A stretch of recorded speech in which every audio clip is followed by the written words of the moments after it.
శ్రీ మహాగణాధిపతయే నమః శ్రీ మహాసరస్వత్యై నమః శ్రీ గురుభ్యో నమః శ్రీమాత్రే నమః శ్రీ లలితా మహాత్రిపుర సుందరీ పరాభట్టారికాయై నమః.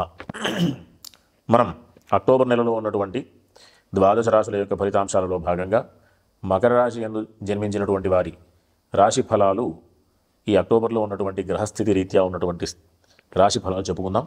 ముందుగా రాశి అధిపతి అయినటువంటి శని తృతీయంలో బలంగా అనుకూలమైనటువంటి స్థితిలో ఉన్నాడు కాబట్టి చక్కటి కీర్తి ప్రతిష్టలు, మంచి పేరు ప్రఖ్యాతులతో పాటు మంచి చక్కటి ఆరోగ్యాన్ని, అంతేకాకుండా సోదరులతో సఖ్యతతో ఉండడం ద్వారా మంచి అద్భుతమైనటువంటి ఫలితాన్ని పొందుతూ మంచి సామర్థ్యంతో ముందుకు వెళుతూ ఉండే అవకాశం ఉంటుంది. అంతేకాకుండా ఈ రాశి వారికి ఈ మాసంలో పూర్వార్ధం వరకు అంటే 18వ తేదీ వరకు కూడా గురుడు అంత అనుకూలంగా లేనప్పటికీ కూడా తృతీయ వ్యయాధిపతి అయినటువంటి గురుడు సప్తమంలో ఉచ్చస్థానంలోకి 18వ తేదీ మారేటటువంటి స్థితి.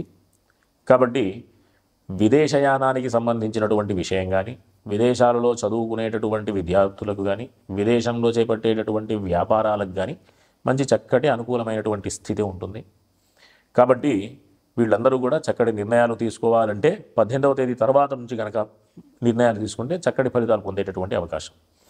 తరువాత ఈ రాశి నుంచి మకర రాశి నుంచి 10వ స్థానంలో రవి అంటే 9వ స్థానంలో 18వ తేదీ వరకు కూడా అంటే 17వ తేదీ వరకు కూడా 9వ స్థానంలో ఉండడం అంత అనుకూలమైనటువంటి స్థితి కాదు.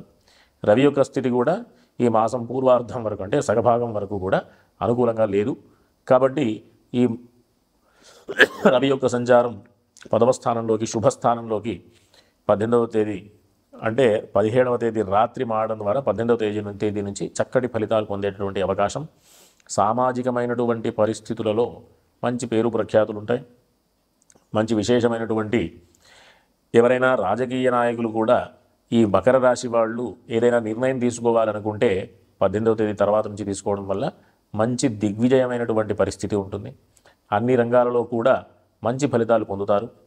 వృత్తి వ్యాపారాలలో కూడా ఉద్యోగాలలో కూడా సంబంధించిన వాళ్ళందరికీ కూడా ఈ 18వ తేదీ తర్వాత నుంచి అనుకూలమైనటువంటి స్థితి ఉంటుంది. అంతేకాకుండా ఈ రాశి వారికి ఇబ్బంది ఏంటి అంటే శుక్రుడి యొక్క స్థితి. శుక్రుడు 9వ స్థానంలో 8వ స్థానంలో నుంచి 9వ స్థానంలోకి 10వ తేదీలో అంటే అక్టోబర్ 10వ తేదీ వరకు కూడా 8వ స్థానంలో ఉండడం ద్వారా పంచమ రాజ్యాధిపతి అనుకూలంగా లేనటువంటి పరిస్థితులలో 10వ తేదీ వరకు కూడా కాస్త జాగ్రత్తలు అవసరం. అంటే ఏదైనా నిర్ణయాలు తీసుకున్నప్పుడు ఇంతకుముందు చెప్పినటువంటి ఈ వృత్తి వ్యాపారాలు, రాజకీయాలు మొదలైనటువంటి ఉద్యోగ విషయాలు అన్నిటికీ కూడా 10వ తేదీ తర్వాత 18వ తేదీ తర్వాత నుంచే మీరు నిర్ణయాలు తీసుకోవడం ద్వారా మంచి ఫలితాలు పొందేటటువంటి అవకాశం ఉంటుంది. ఒకవేళ ముందే కనుక నిర్ణయాలు తీసుకోవాల్సి వస్తే కాస్త ఈశ్వరారాధన, లక్ష్మీ సంబంధమైనటువంటి అంటే లక్ష్మీ అష్టోత్తర స్తోత్ర పారాయణ, అంతేకాకుండా కాస్త ఆదిత్య హృదయ పారాయణ చేసుకోవడం ద్వారా ఎట్లాంటి ఇబ్బందులున్నా అధిగమించి చక్కటి ఫలితాలు పొందేటటువంటి అవకాశం ద్వారా ముందుకు వెళ్ళేటటువంటి పరిస్థితి ఉంటుంది. కాబట్టి అందరూ కూడా సన్మార్గంలో వెళుతూ చక్కటి ఫలితాలు పొందాలని ఆశీర్వచనం. స్వస్తి. ఇప్పుడున్నటువంటి కాలమాన పరిస్థితుల ప్రకారంగా సమాజంలో ఉన్నటువంటి అనవసరమైనటువంటి అలవాట్లు, అనవసరమైనటువంటి మార్గాలలో ఇప్పుడు మనం జీవనాన్ని గడుపుతున్నాం. కాబట్టి అనేక రకాలైనటువంటి ఇబ్బందుల్ని మనం మన కర్మఫలంగా మనమే అనుభవిస్తూ ఉన్నాం. కాబట్టి వాటి నుంచి అధిగమించాలి అంటే మనకు గొప్ప గొప్ప అవకాశాలు మన ఋషులు, మన పెద్దవాళ్ళు ఆచారాల రూపంలో, పండగల రూపంలో, ఆరాధనల రూపంలో అనేక రకాలైనటువంటి మార్గాలు మనకి ఉపదేశం చేశారు. దాంట్లో భాగంగా ఇప్పుడు మనం ఈ మాసంలో ఆశ్వయుజ మాసం పాడ్యమి నుంచి ప్రారంభం చేసి విజయదశమి వరకు కూడా శరన్నవరాత్రి మహోత్సవాలు జరుగుతున్నాయి. కాబట్టి అట్లాంటి అద్భుతమైనటువంటి అవకాశాన్ని అందరూ కూడా సద్వినియోగం చేసుకోవాలి.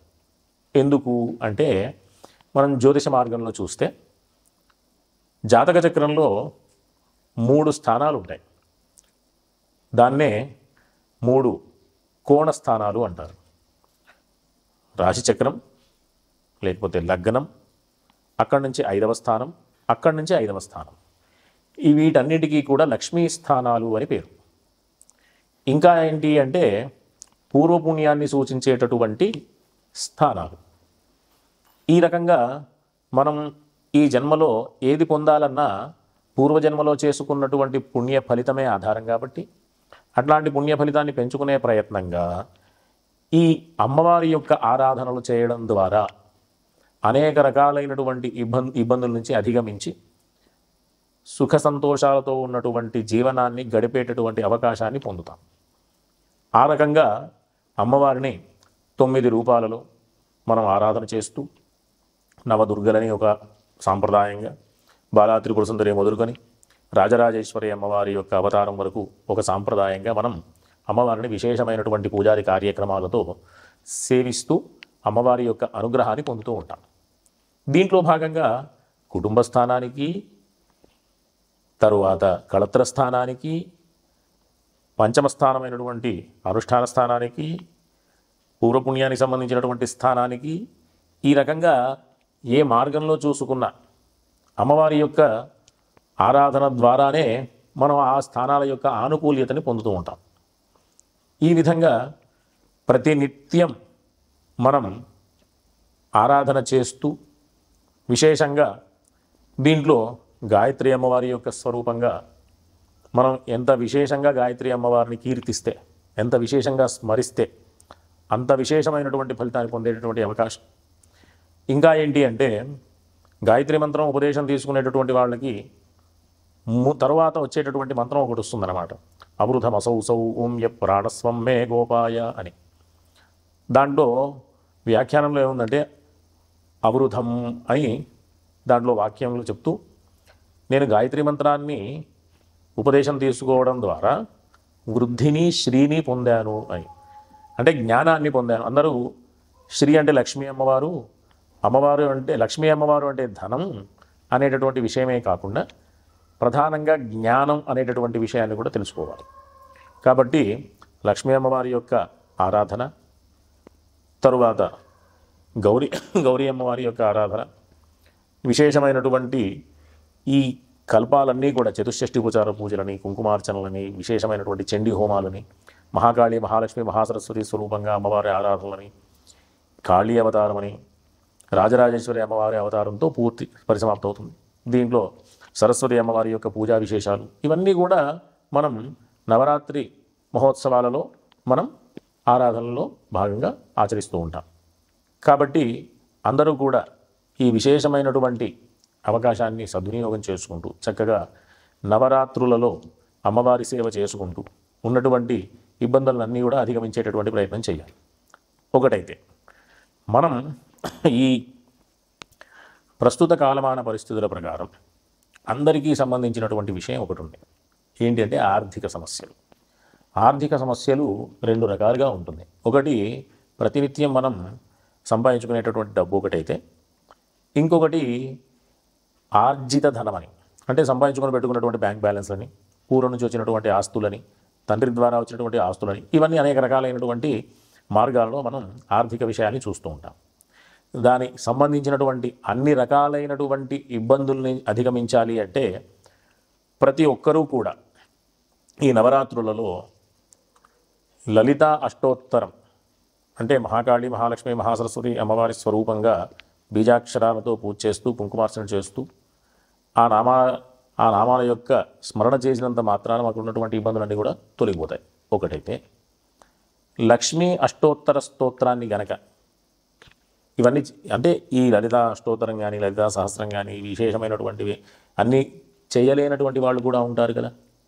వాళ్ళందరికీ కూడా లక్ష్మీ అష్టోత్తర స్తోత్రం అది పూర్తిగా ఒకసారి చదివితే కనీసం ఒక 5 నుంచి 6 నిమిషాలు పడుతుంది అంతే. పొద్దున, మధ్యాహ్నం, సాయంత్రం ఈ నవరాత్రుల్లో కనుక చదివితే అనుకున్నటువంటి పనులన్నీ కూడా అధిగమిస్తారు. ఇంకా ఏంటి అంటే ఆర్థికపరమైనటువంటి ఇబ్బందులు తొలగిపోగా ఆర్థికపరమైనటువంటి అభివృద్ధిని కూడా వీళ్ళు పొందేటటువంటి అవకాశం ఉంటుంది.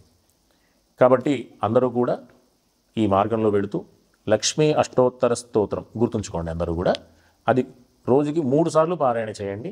విశేషమైనటువంటి ఆర్థిక లాభాన్ని పొందేటటువంటి అవకాశాన్ని పొందండి.